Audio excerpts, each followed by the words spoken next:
দর্শক আমি এখন জনগণের প্রিয় দর্শক আমি এখন জনগণের প্রিয় দর্শক আমি এখন জনগণের মতামত নেওয়ার জন্য দেশের এই পরিস্থিতিতে আওয়ামী লীগ সরকারের প্রধান সভাপতি শেখ হাসিনা দেশ ছেড়ে পালিয়ে ইন্ডিয়াতে আছে এবং তাদের নেতাকর্মীরা যে কুকর্ম করেছেন সেই কুকর্ম নিয়ে আমাদের গার্মেন্টস একজন শ্রমিক সেই ব্যাপারে কথা বলবে।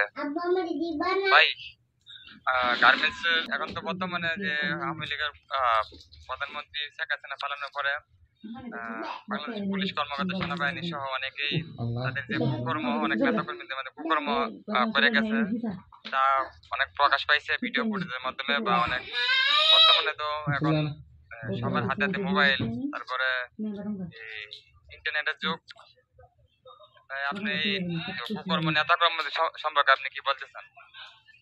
আমি বলতে চাই একটাই যে আমরা বাংলাদেশ, সোনার বাংলাদেশ, যারা এরকম ভাবে দুর্নীতি করছে, যারা মানে নিজের মানুষের অর্থ নিয়ে নিজে প্রাচুর্য করছে, এদের যে কঠিন বিচার হোক, আর বিচারটা যেন এই সাফারি পার্কে আয়নাঘর বানায় এনে রাখা হয়, তাহলে আমরা সবাই যায়া ওদেরকে দেখবো যে এরা দেশের জন্য যে খারাপ করছে, এই জন্য সবাই যাতে দেখতে পারে।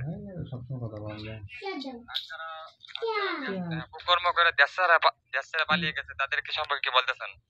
তাদেরকে বিদেশ থেকে আনা হোক, আনা হলে এদের কঠিন শাস্তির ব্যবস্থা করা হোক আয়নাঘরের মাধ্যমে, এখন শাস্তি দেওয়া হোক। আপনি ডক্টর ইউনূসকে কতটুকু সাপোর্ট করেন? আমি ডক্টর ইউনূসকে 100% সাপোর্ট করি। সে একজন ভালো লোক, আমি চাই সে দেশ চালাক, চালায়া ভালো একটা লোকের কাছে দেশটা দিয়া যাক। হ্যাঁ, খুব ভালো লোক, হ্যাঁ আমরা অনেক লাইক করি। নেতাকর্মীরা আছে যাদের মানে ব্যাকগ্রাউন্ড খুবই খারাপ, তাদের মধ্যে কুকর্মের অভাব নেই। আপনি চান যে বিএনপি আসুক বা নির্বাচনের মাধ্যমে কেউ প্রতিষ্ঠিত হোক? আমরা চাই যে বিএনপি, একবার আমরা দেশ চালাইছে, আমরা দেখছি তারা কি করছে না করছে, এটা আমরা বলবার চাই না, এটা এই মানুষে ভালো জানে। আমরা চাই না যে বিএনপি আওয়ামী লীগ কোনোটাই বাদ যাক, ডক্টর ইউনূসে চালাক, এর পরবর্তীতে কোনো ভালো একটা দলের কাছে হস্তান্তর দেব।